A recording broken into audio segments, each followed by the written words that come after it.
Alléluia. Amen, amen, amen. Nous allons rapidement traiter un thème. On ne va pas passer beaucoup de temps. Nous allons rapidement traiter le thème qui est intitulé « Dieu n'est pas dans le grand nombre ». Alléluia. Je suis contente d'être au milieu de vous ce matin, sinon cet après-midi, et ça fait du bien d'être de retour de mission. Amen.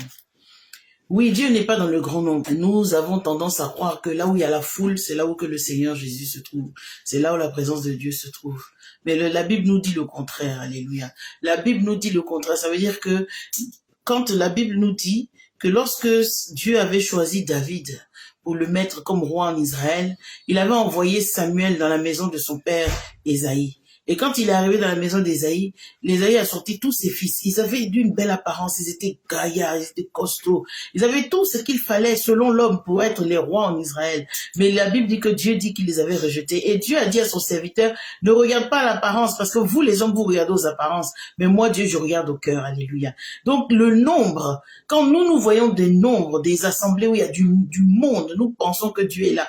Non, bien aimé, ce n'est pas un signe d'approbation de Dieu.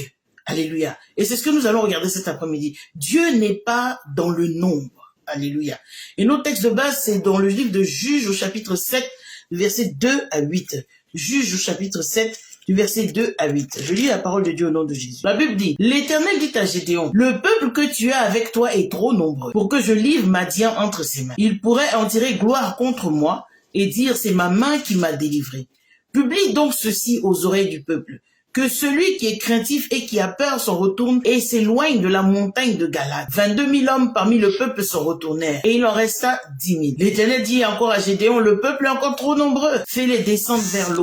Et là, je t'en ferai le triage. Celui dont je te dirai que celui-ci aille avec toi, ira avec toi. Et celui dont je te dirai que celui-ci n'aille pas avec toi, n'ira pas avec toi. Gédéon fit descendre le peuple vers l'eau, et l'Éternel dit à Gédéon, tous ceux qui laperont l'eau avec la langue comme lappe le chien, tu les sépareras de tous ceux qui mettront à genoux pour boire. Ceux qui lapèrent l'eau en la portant à la bouche avec leurs mains furent au nombre de 300 hommes, et tout le reste du peuple se mit à genoux pour boire. Et l'Éternel dit à Gédéon, c'est par les 300 hommes qui ont lapé que je vous sauverai, et je livrerai Madian entre tes mains. Que tout le reste du peuple s'en aille, chacun chez soi. On prit les vivres du peuple et ses trompettes, puis Gédéon renvoya tous les hommes d'Israël, chacun dans sa tente, et il retint les 300 hommes. Le camp de Madian était au-dessus de lui, dans la vallée. Alléluia. Vous voyez, bien aimés, par ce texte simplement, le Seigneur, la Bible nous fait comprendre que Dieu n'est pas dans le nombre. C'est nous qui pensons que Dieu est dans le nombre. Sinon, Dieu, il n'est pas dans le nombre. Voici Gédéon. Nous connaissons tous l'histoire de Gédéon. Gédéon, quand l'ange lui est apparu et qu'il avait renversé le pieu sacré de la maison de son père, le Seigneur l'avait choisi pour aller délivrer Israël de la main de Madian. Alléluia.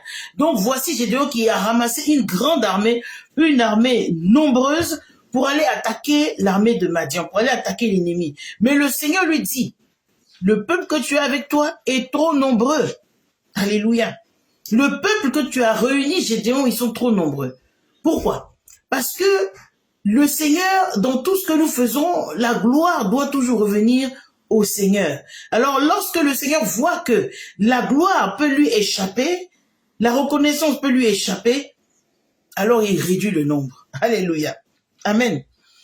Et la Bible nous dit ça clairement, dit, c'est ma main qui... Il dit, il pourrait en tirer gloire contre moi et dire, c'est ma main qui m'a délivré. Pourquoi le Seigneur a réduit le nombre des soldats? C'est parce qu'il ne voulait pas qu'ils s'enorgueillissent. Il ne voulait pas que les gens disent que ce sont eux-mêmes qui se sont délivrés. Il voulait que ces gens-là lui rendent la gloire. Il voulait que ces gens-là reconnaissent que c'est lui le Dieu des armées, le Dieu fidèle, c'est lui qui les a délivrés. Alléluia. Et de nos jours, c'est la même chose, bien aimés. Le Seigneur n'a pas changé sa façon de faire. C'est nous qui ne comprenons toujours pas la façon de faire de Dieu. Parce que la Bible dit que il est le même hier, aujourd'hui, éternellement. Il ne change pas. Il n'y a point d'ordre de variation dans le Dieu que nous servons. Donc le Dieu qui marchait avec Gédéon est le même Dieu qui agit aujourd'hui. Pourquoi nous voulons qu'il change sa façon de faire? Pourquoi nous voulons qu'il change sa stratégie? Parce que nous sommes là pour dire que non, nous sommes sous la grâce. La grâce n'empêche pas le caractère de Dieu de demeurer le même. Hein? Alléluia. Donc alors que les armées d'Israël de Madian se préparaient au combat, Israël est 4 fois moins nombreux que l'armée ennemie. Alléluia. Pourtant, Dieu estimait que l'armée d'Israël était encore trop forte. Et c'est ce que nous avons lu. Malgré qu'ils n'étaient pas en grand nombre, selon les hommes, ils étaient déjà en nombre inférieur, le Seigneur trouvait qu'ils étaient beaucoup trop. Ils étaient toujours trop nombreux. Alléluia. Amen. Alors que l'armée était de 32 000 hommes, c'est ce que nous dit la Bible, 22 000 s'en vont. Dieu fait partir 22 000. Pourquoi il dit, je me demande, il dit quoi? Ceux qui sont craintifs. Ça veut dire que tu ne peux pas servir à Dieu quand tu es dans la crainte. Tu ne peux pas servir à Dieu quand tu es dans la peur. Tu ne peux pas servir à Dieu quand tu es dans l'incertitude. Alléluia. Alléluia. Et il dit quoi? Il dit que celui qui est craintif et qui a peur s'en retourne. Mais nous sommes dans la maison de Dieu. Nous disons que nous sommes les serviteurs de Dieu et nous sommes craintifs. Nous sommes dans la peur. Mais Dieu fait rien avec ce genre de personnes. Dieu n'a pas le temps pour ce genre de personnes. Donc ce genre de personnes déjà dans la maison de Dieu sont éliminées. Les craintifs et les peureux sont éliminés d'office. Parce que c'est le premier triage que Dieu a fait avec Gédéon. Il a d'abord enlevé les craintifs et les peureux. Parce que la peur est en opposition avec la foi. Quand tu marches avec le Seigneur, tu dois marcher dans la foi. Tu dois être quelqu'un qui est animé par la foi. Si tu es animé par la peur, le doute, les craintes et tout ce qu'on veut, tu ne sers de rien. Donc voici les premières personnes que le Seigneur a éliminées. Bien aimé, je suis venu te dire que Dieu trie. J'ai dit que Dieu trie. Vous pensez que c'est tout le monde que Dieu prend comme ça? Alléluia. Dieu trie. Amen. Le Seigneur dit à Gédéon, l'armée est beaucoup trop nombreuse. Il faut que je continue, fasse encore un tri. Et le triage nouveau que Dieu exige dans sa sagesse s'opère au moyen d'un signe auquel les individus eux-mêmes qui concourent ne se doutent pas. Bien aimé, quand Dieu trie, tu ne connais pas les critères du triage de Dieu. Tu ne connais pas le critère de la sélection de Dieu. Donc tu dois être prêt à tous les niveaux.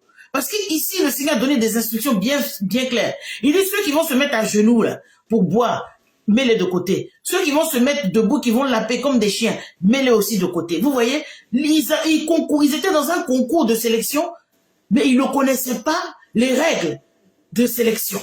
Bien aimé, nous sommes dans un concours de sélection dont nous ne maîtrisons pas les règles de sélection. Nous ne savons pas quels sont les critères que Dieu va utiliser pour nous sélectionner. Alléluia. Dieu fait un tri. Est-ce que tu vas faire partie du tri? Est-ce que tu vas faire partie de la sélection qui va rester pour aller combattre l'ennemi? Est-ce que tu vas faire partie de la sélection que Dieu s'est choisie? C'est de ça qu'il s'agit. Nous devons nous remettre en question, bien-aimés. Dieu n'est pas dans le nombre. Quand vous voyez les grosses assemblées, d'après les hommes, les assemblées remplies de personnes, vous pensez que Dieu est là? Ou vous pensez que Dieu est avec tout le monde? Non, ce n'est pas vrai. Voici encore l'exemple ici, avec Gédéon. Au moment où Dieu a fait le second tri, ils étaient à 135 Madianites contre 10 Israélites. Mais Dieu dit qu'il y a encore trop d'Israélites. Ah, alléluia. Il dit que l'armée avait trop de force de son côté. Le peuple avait trop de force de son côté. Alléluia. Alors il demande encore à Gédéon de conduire ces hommes-là pour qu'ils trient. Alléluia. Il dit les 300 hommes qui burent et qui restèrent debout en portant l'eau à la bouche furent choisis par Dieu. Pourquoi? Parce qu'ils étaient vigilants. Quand tu te mets à genoux pour boire, tu as la tête dans l'eau là, est-ce que tu vois ce qui se passe à droite et à gauche? Tu ne vois rien. Tu ne vois rien. Pendant que quand tu prends l'eau pour porter à ta bouche, tu peux regarder devant, derrière, à droite, à gauche, tu es vigilant. Ça parle d'être vigilant, d'être alerte. Alléluia. D'avoir les yeux ouverts, d'être disposés. Ils étaient prêts pour le combat. Parce qu'ils n'étaient pas prêts à jeter leur tête dans l'eau, à boire comme si, sans insouciance, sans penser qu'il y avait quelque chose, bien-aimé.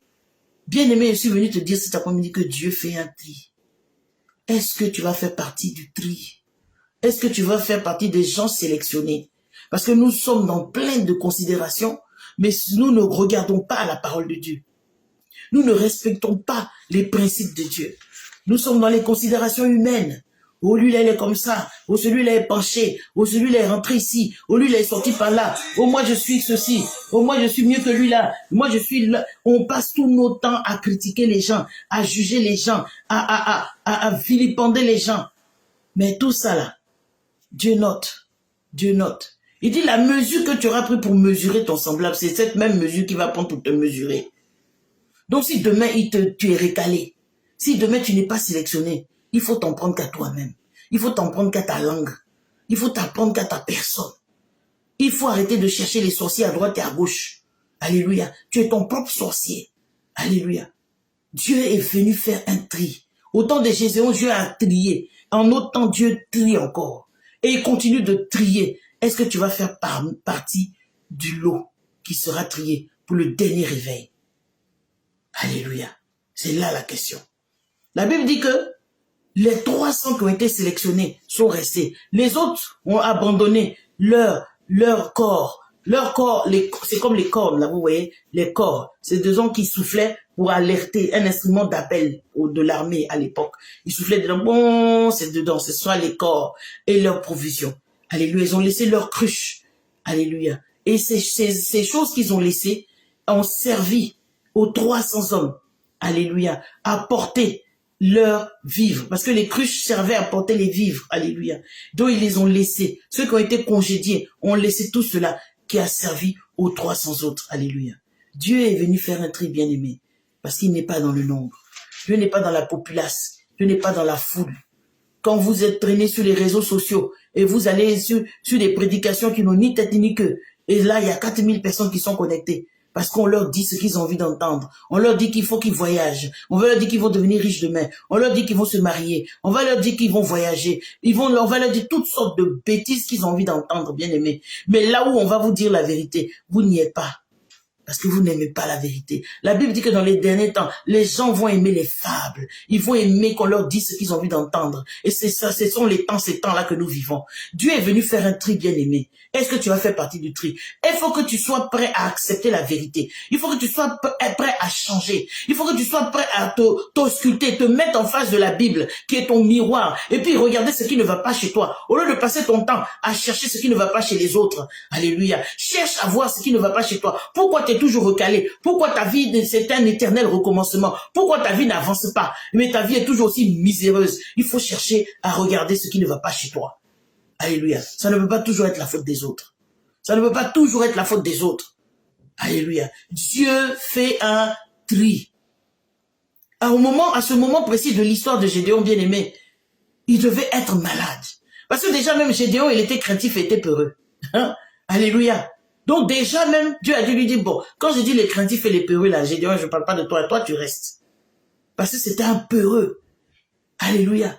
La preuve, à chaque fois que Dieu lui demandait de faire quelque chose, il demandait un signe. Et c'est ce que nous faisons. Nous les peureux, là, nous les craintifs. Quand Dieu te demande de faire quelque chose, tu ne vas pas par la foi, hein. Seigneur, montre-moi un signe. C'est un manque de foi. Demander une toison à Dieu, c'est ce qu'on appelle une toison. Demander à Dieu une toison là, c'est un manque de foi, c'est un signe de manque de foi. À chaque fois tu dis Seigneur, donne-moi un signe pour que je sache que c'est toi. Tu manques de foi. Tu manques de foi. Mais comme Dieu avait besoin de Gédéon, il dit, toi Gédéon tu restes, mais les craintifs et les peureux, allez dehors. Alléluia. Je suis venu te dire que les craintifs et les peureux seront mis dehors.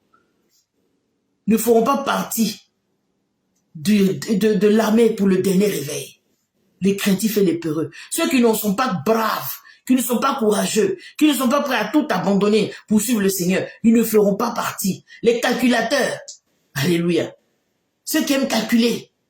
Oui, bon, si je fais ça, ça va me rapporter ça. Ou bien si je fais ça, les opportunistes ne seront pas sélectionnés. Alléluia. Dieu a besoin des gens vaillants. C'est pour ça qu'il a appelé Gédéon vaillant héros. Les gens courageux, les gens qui n'ont pas peur, les gens qui n'ont pas peur d'affronter les difficultés, les gens qui n'ont pas peur de rester sans manger, les gens qui n'ont pas peur de la disette, de la souffrance, des outrages, qui n'ont pas peur qu'on les insulte, qu'on les vilipende, qu'on invente, qu'on mente sur eux. Ces gens-là, ce sont ces gens-là dont Dieu a besoin. Dieu n'a pas besoin des peureux, des craintifs. Alléluia. Dieu n'a pas besoin des gens qui cherchent un bon nom. Alléluia. Non, Dieu n'a pas besoin de ces gens-là. Parce que ce genre de personnes-là cherchent l'approbation des hommes. Dieu a besoin des gens qui cherchent son approbation. Il ne cherche pas l'approbation des hommes. Est-ce que je parle à quelqu'un cet après-midi? Je dis, Dieu fait un tri. Dieu fait un tri. Gédéon devait avoir un mal de tête pas possible. Il devait avoir un ulcère même à l'estomac. L'urticaire plein le corps. Parce que Dieu demandait une chose qui lui était incompréhensible, une chose qui lui était difficile, parce que il comptait sur les hommes. Gédéon voyait les hommes comme des béquilles. Si tu es là sous le son de ma voix cet après-midi et que tu vois les hommes comme des béquilles, tu utilises celui-là, tu utilises celui-là, tu comptes sur lui-là, tu comptes sur lui-là pour avancer avec le Seigneur, je suis venu te dire que tu seras pas sélectionné. Dieu fait un tri. Ce sont seuls ceux qui comptent sur lui qui seront sélectionnés. Ce sont ceux qui obéissent à sa voix qui seront sélectionnés. Dieu n'est pas dans le nombre. Dieu n'est pas dans la populace. Dieu n'est pas dans l'approbation des hommes. Dieu n'est pas dans toutes ces choses-là. Dieu est dans le petit nombre. Est-ce que je parle à quelqu'un? C'était une épreuve difficile. Une épreuve de foi difficile pour Gédéon. Alléluia. Dieu le soumettait à quelque chose de difficile. Mais c'est par là que sa victoire devint le type de celle de l'Église. Dépourvu de tout moyen humain qui remporte sur le monde. C'est ça l'Église. L'Église compte sur Dieu. L'Église compte pas sur les hommes. L'Église compte pas sur le système mondial. L'Église ne compte pas sur un tel ou une telle. Alléluia. L'Église compte sur Dieu. Alléluia. Si nous devions compter sur les hommes, là où moi-même je suis assise là, je n'allais plus servir Dieu. Parce que les hommes m'ont déçu à un point. Les hommes m'ont déçu à un point. Alléluia. Que des belles paroles. Mais ça, c'est seulement quand ils sont dans le besoin. Mais une fois qu'ils sont plus dans le besoin, ils te montrent la vraie couleur de qui ils sont. Ils te montrent la vraie couleur de leur temps. Des sourires hypocrites. Mais derrière, ce sont les premiers à te poignarder. Ce sont les premiers à te vilipender. Si nous devions compter sur les hommes, on ne servirait plus l'Éternel. Mais c'est parce que nous comptons sur Dieu. Et nous savons que Dieu nous a choisis. Que nous nous accrochons au Seigneur. Malgré les vents et les marées. Malgré les difficultés. Malgré les épreuves. Malgré la disette, malgré les manquements, malgré les critiques, malgré qu'on nous vilipende, nous nous accrochons à Dieu. Alléluia. Dieu fait un tri. Est-ce que tu vas faire partie du tri? Est-ce que tu vas être sélectionné, bien-aimé? Est-ce que tu vas être sélectionné, bien-aimé? Il ne s'agit pas de plaire au monde entier. Il s'agit de plaire à Jésus. Il s'agit de plaire au Dieu qui est mort à la croix pour toi et qui a donné sa vie sur la croix pour toi. Il s'agit de plaire à ce Dieu-là. Dieu fait un tri. Est-ce que tu vas faire partie du tri? Alléluia. Dieu connaissait le cœur de Gédéon. Il lui accorda encore un signe. Parce que Gédéon aimait les signes. Ah oui, Gédéon, lui, il aimait les signes. Alors Dieu, pour le rassurer, pour lui dire, Gédéon, je suis avec toi. Gédéon, c'est moi qui t'ai appelé. Gédéon, c'est moi qui ai trié tout ce monde-là. C'est moi qui ai permis à tous ces 22 000 soldats de partir. Et c'est moi qui ai permis que tu restes avec 300 soldats, Gédéon. Il le fait descendre dans le camp des Madianites. Et puis il lui permet d'écouter une conversation. Alléluia. On va lire qu'on va lire. C'est dans Gédéon, Juge 7, verset 12. Alléluia. Juge 7, verset 12. Si ce message te fait du bien, je veux que tu le partages. Que quelqu'un entende la voix de Dieu cet après-midi. Juge 7, verset 12. Il dit, Madian, Amalek et tous les fils de l'Orient étaient répandus dans la vallée comme une multitude de sauterelles, et leurs chameaux étaient innombrables comme le sable qui est sur le bord de la mer. Alléluia. Au verset 13, Gédéon arriva et voici un homme racontait à son camarade un songe. Il disait, j'ai eu un songe. Et voici un gâteau de pain d'orge roulait dans le camp de Madian. Il est venu heurter jusqu'à la tente et elle est tombée. Et il l'a retournée sans dessus-dessous et elle a été renversée. Son camarade répondit et dit, ce n'est pas autre chose que l'épée de Gédéon, fils de Joas, homme d'Israël. Dieu a livré entre ses mains Madian et tout le camp. La Bible dit que lorsque Gédéon eut entendu le récit du songe et son explication, il se prosterna, revint au camp d'Israël et dit, levez-vous car l'Éternel a livré entre vos mains le camp de Madian. Vous voyez Gédéon, des Gédéons, il y en a plein dans l'église, qui ont toujours besoin d'un signe, qui ont toujours besoin que Dieu confirme, qui ont toujours besoin, Dieu a besoin des gens qui partent dans la foi. Alléluia. Dieu a besoin des gens qui partent à l'aveuglement quand ils entendent sa voix, quand ils reconnaissent sa voix. Mais pour Gédéon, Dieu a dû encore lui montrer un signe. Il a dû écouter une conversation, un songe et l'explication du songe. C'est ce qu'il a galvanisé pour qu'il fonce. Alléluia. Peut-être même il allait fuir, on ne sait pas. Mais comme Dieu le connaît, Dieu a permis qu'il aille là-bas pour entendre cette conversation. Je ne sais pas ce que tu traverses. Je ne sais même pas ce que Dieu t'a demandé de faire. Alléluia. Mais sache que Dieu fait un tri. Est-ce que tu seras trié? Est-ce que tu seras choisi après le tri? Alléluia. Gédéon avait besoin d'entendre encore. Avait besoin, alléluia, de savoir que Dieu était avec lui. Pourtant, Dieu lui avait déjà montré par même signe qu'il était avec lui. Alléluia. Mais je vais m'attarder un peu sur la phrase « Le peuple est trop nombreux ». Cette phrase dans Juge 7, verset 2 et verset 4. Le Seigneur l'a dit à 2 reprises. Alléluia. Gédéon a reçu l'ordre de réduire l'armée de 32 000 hommes. Alléluia. Amen. Et cela, il y a des raisons. Je vais vous dire pourquoi. Il y a 4 vérités bibliques derrière ce choix de Dieu. Le peuple est trop nombreux. Première vérité, c'est quoi? Zacharie 4, verset 6. La première vérité derrière le peuple est trop nombreux. Zacharie 4, verset 6. La Bible dit, « Alors il reprit et me dit, c'est ici la parole que l'Éternel adresse à Zorobabel. Ce n'est ni par la puissance, ni par la force, mais c'est par mon esprit, dit l'Éternel des armées. » Alléluia. Bien aimé, la présence et l'intervention de Dieu peuvent à elles seules assurer la victoire à son peuple. Dieu n'a pas besoin d'une main extérieure.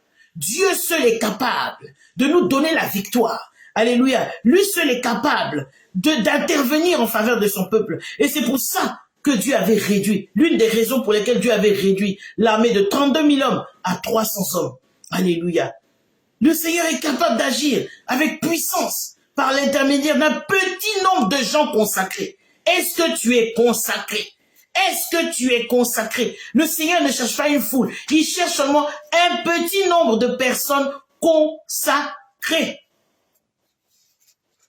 Pour que tu fasses partie du tri, il va falloir que tu sois consacré. Il va falloir que tu sois consacré. C'est-à-dire, mis à part, éloigné des murmures, éloigné des critiques, éloigné des bavardages inutiles, éloigné des réunions, d'associations pour aller vilipender les gens. Tout ça là, il faut que tu te mettes à part. Tu te sépares des gens qui ont des mauvaises langues, qui ont des mauvais esprits, qui vont te tirer en arrière. Tu dois être consacré pour que la victoire soit de ton côté et pour que tu sois choisi. Il dit le peuple est trop nombreux, Gédéon. Deuxième vérité, Apocalypse 3, versets 4 à 5. Deuxième vérité, Apocalypse 3, verset 4 à 5, il dit, cependant, tu as à Sardes quelques hommes qui n'ont pas souillé leurs vêtements. Est-ce que tu n'as pas souillé ton vêtement?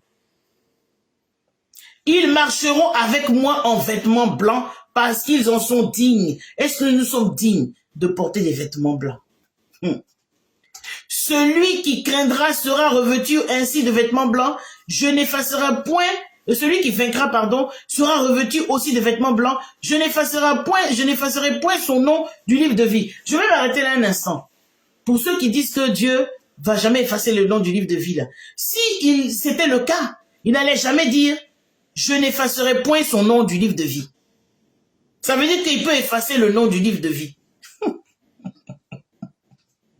C'est pas tout qui va être écrit noir sur blanc dans la Bible. Hein. Le Seigneur nous a donné l'intelligence, c'est pourquoi on réfléchisse un peu. Alléluia. Nous sommes faits à son image. Ça veut dire pourquoi on réfléchisse, on utilise ça là un peu. Il y en a qui n'utilisent pas ça. Hein. Ça là, ils n'utilisent pas ça. Ils prennent ça pour boire de l'eau. Ils n'utilisent pas ça. Le cerveau là, c'est là pour utiliser. Alléluia. Il dit... Je n'effacerai point son nom du livre de vie. Pourquoi il n'effacera pas le nom du livre de vie de qui? De celui qui vaincra. De celui qui marchera avec lui. Celui qui portera des vêtements blancs. Alléluia. C'est de celui-là qu'il s'agit. C'est de lui que Dieu parle. Celui qui n'a pas souillé ses vêtements. C'est lui-là. Le Seigneur n'effacera point son nom du livre de vie. Le reste là, mon cher, Dieu sait ce qu'il va faire avec eux. Alléluia. Et dit... Et je confesserai son nom devant mon Père et devant ses anges.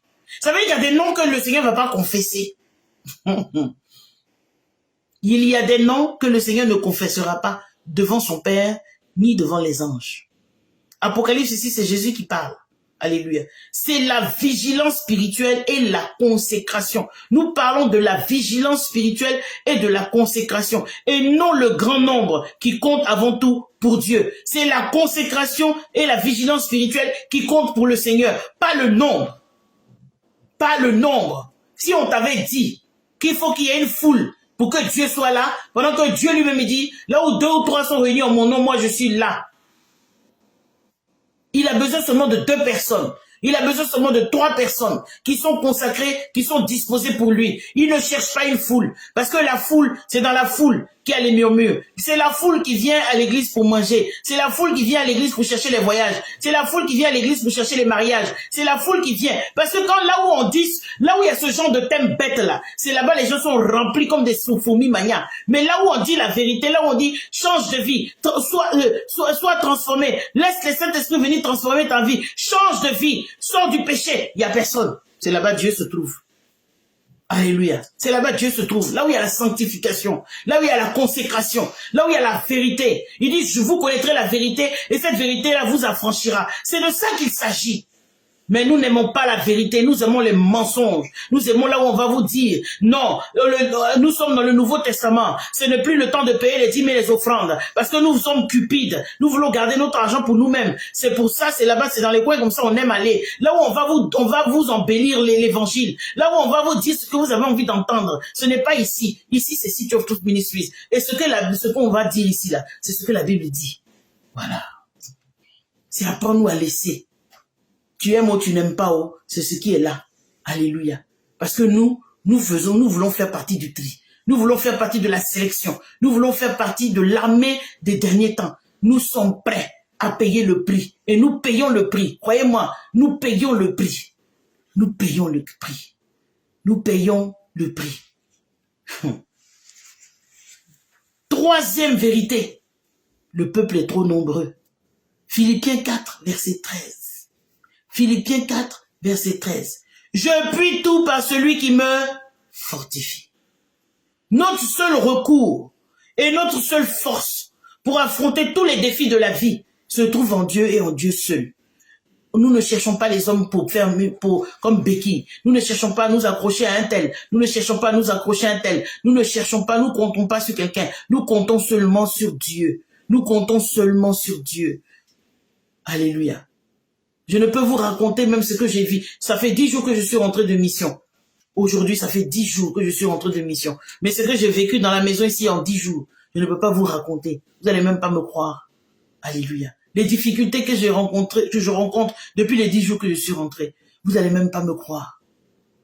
Mais je puis tout par celui qui me fortifie. Je puis tout par Jéhovah qui me fortifie. Parce que c'est en lui que j'ai mis ma confiance. C'est en lui que j'ai mis mon espérance. C'est lui qui m'a appelé. Et c'est lui qui va pourvoir à mes besoins jusqu'à dans l'éternité. Alléluia. Je puis tout par celui qui me fortifie. Mon seul recours, ma seule force pour affronter cette vie difficile, pour affronter les gratitudes de l'homme, pour affronter la méchanceté de l'homme, c'est Dieu. C'est en Dieu seul que je trouve mon appui. Quatrième vérité. Proverbe 8, verset 13. La crainte de l'Éternel, c'est la haine du mal. C'est l'arrogance. L'arrogance et l'orgueil. Donc, la crainte de l'Éternel, c'est la haine du mal, l'arrogance et l'orgueil. C'est-à-dire que c'est la crainte de l'Éternel, c'est aussi la haine de l'arrogance, la haine de l'orgueil, la voix du mal, alléluia, et la bouche perverse. Voilà ce que je ai dit l'Éternel. Proverbe 8, verset 13. Si tu vois ces choses en toi, si tu retrouves ces choses en toi, l'arrogance, l'orgueil, la voix du mal, la bouche perverse avec la bouche critiqueuse, la bouche méchante, la bouche qui vilipende, Dieu y hait ces choses-là. Alléluia. Dieu n'aime pas ça. Lorsque nous nous vantons de nos exploits, c'est moi. Il y a des gens, ils donnent jamais gloire à Dieu, hein. C'est toujours eux. Je suis rentré ici-haut, j'ai fait ça haut, c'est comme ça haut, je suis rentré là-haut, Dieu m'a fait ça haut. C'est moi qui ai fait ça. Ils donnent jamais la gloire à Dieu. Ils se vantent tous de leurs espoirs. Oui, c'est vraiment, c'est ma force qui a fait cela. Ça nous empêche de recevoir la pleine puissance et le secours de Dieu. Quand tu es imbu de ta personne, tu es rempli de toi-même là. Dieu va venir faire quoi avec toi? Il n'y a pas de place pour le Saint-Esprit. Parce que tu es rempli de toi-même. Alléluia. Donc voici les 4 vérités bibliques.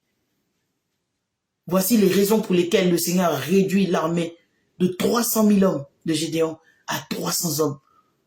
Et alors a donné la victoire sur Madian. Voici les 4 vérités. Bien-aimé, si tu te retrouves dans ces 4 choses, revois-toi.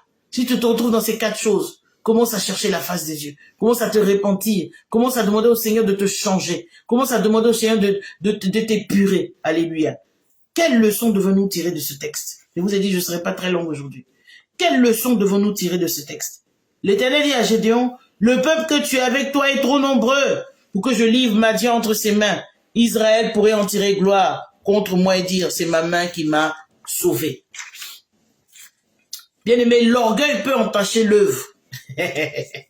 L'orgueil peut entacher l'œuvre que nous voulons accomplir. Il y a des gens, ils sont orgueilleux, ils ne le savent même pas. Ils sont un but de leur personne, ils ne le savent même pas. Et ici, c'est vrai qu'ils sont tellement aveuglés par leur orgueil qu'ils ont l'impression que c'est Dieu qui a parlé. Alléluia. Alléluia. Nous devons faire attention. Nous devons faire attention. Parce que vous allez me dire que ce passage vient du livre de Juges.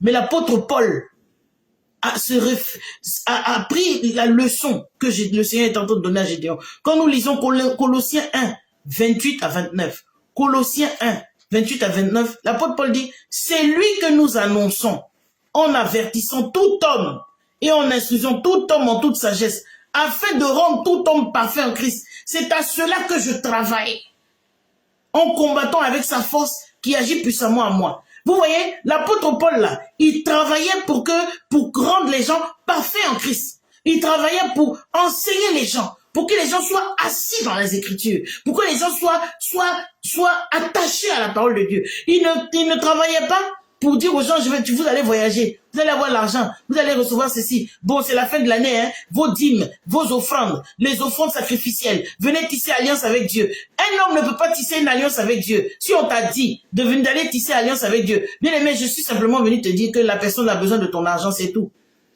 Parce que c'est Dieu qui tisse l'alliance avec l'homme, c'est pas l'homme qui tisse l'alliance avec Dieu. Parce que l'homme est imparfait, il peut pas tisser une alliance avec quelqu'un. Il peut même pas tisser une alliance avec sa propre ombre. Parce que c'est un menteur. Ce qu'il a dit le matin, le soir, il a déjà oublié. Si on t'a dit, en cette fin d'année 2021, là, viens tisser alliance avec Dieu, je suis venu te dire que cette personne-là, elle a juste besoin d'argent.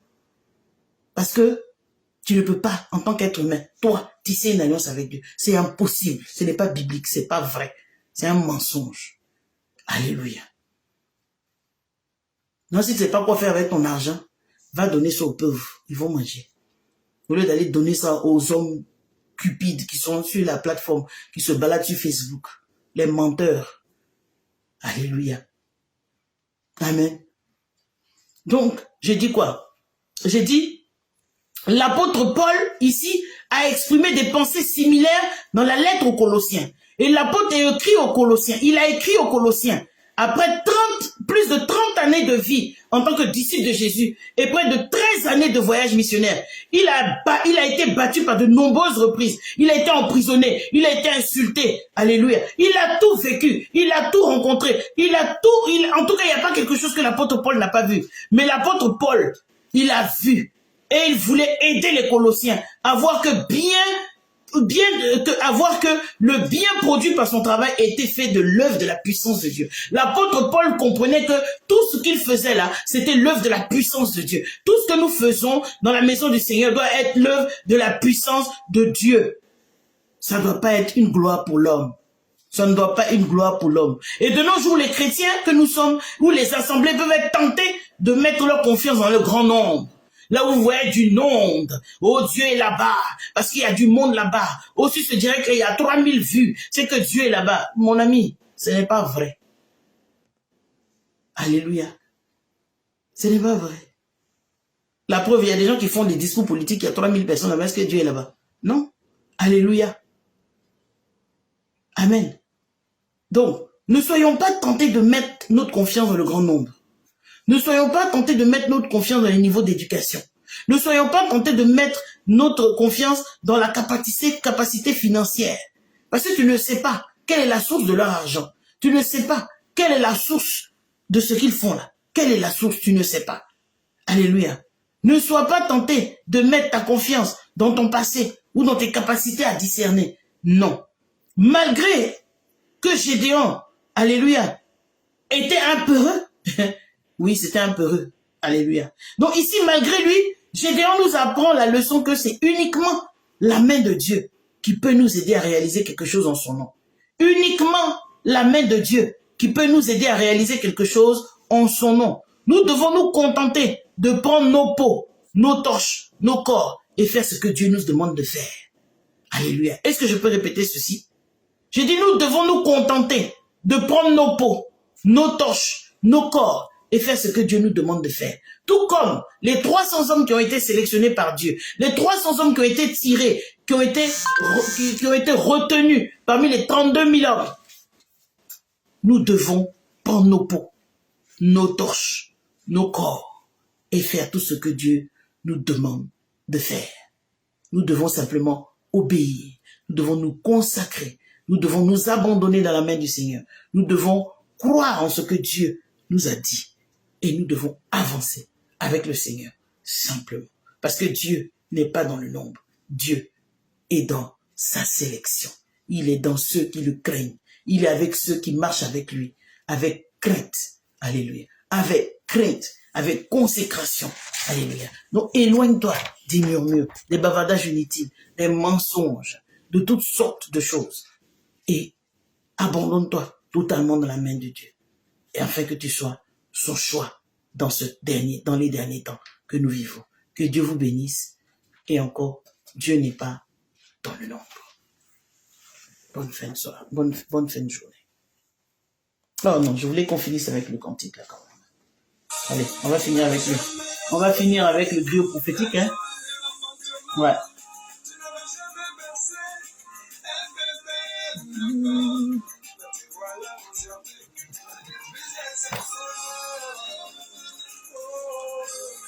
C'est grâce à Jésus, oh.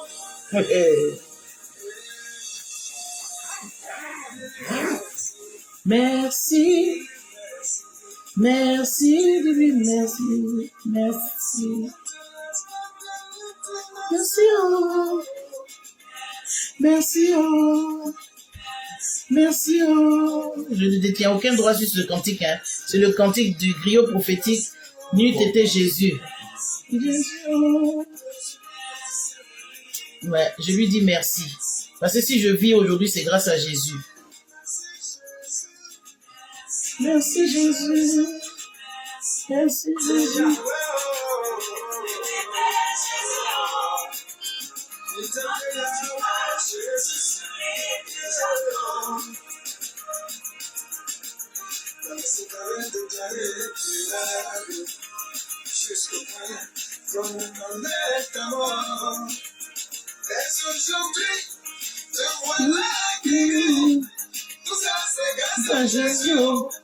Jésus, merci. La joie de l'enfantement.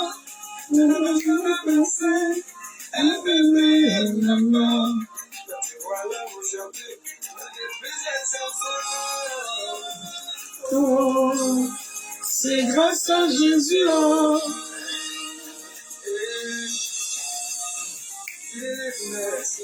Merci, dis-lui merci. Dis-lui merci. Merci, oh. Merci, oh. Merci, oh. Merci, Jésus. Merci, oh. Merci, oh. Ouais, merci, Jésus. Oh. Je ne cesserai jamais de te dire merci. Peu importe les circonstances que je traverse, peu importe les difficultés. Merci, Jésus.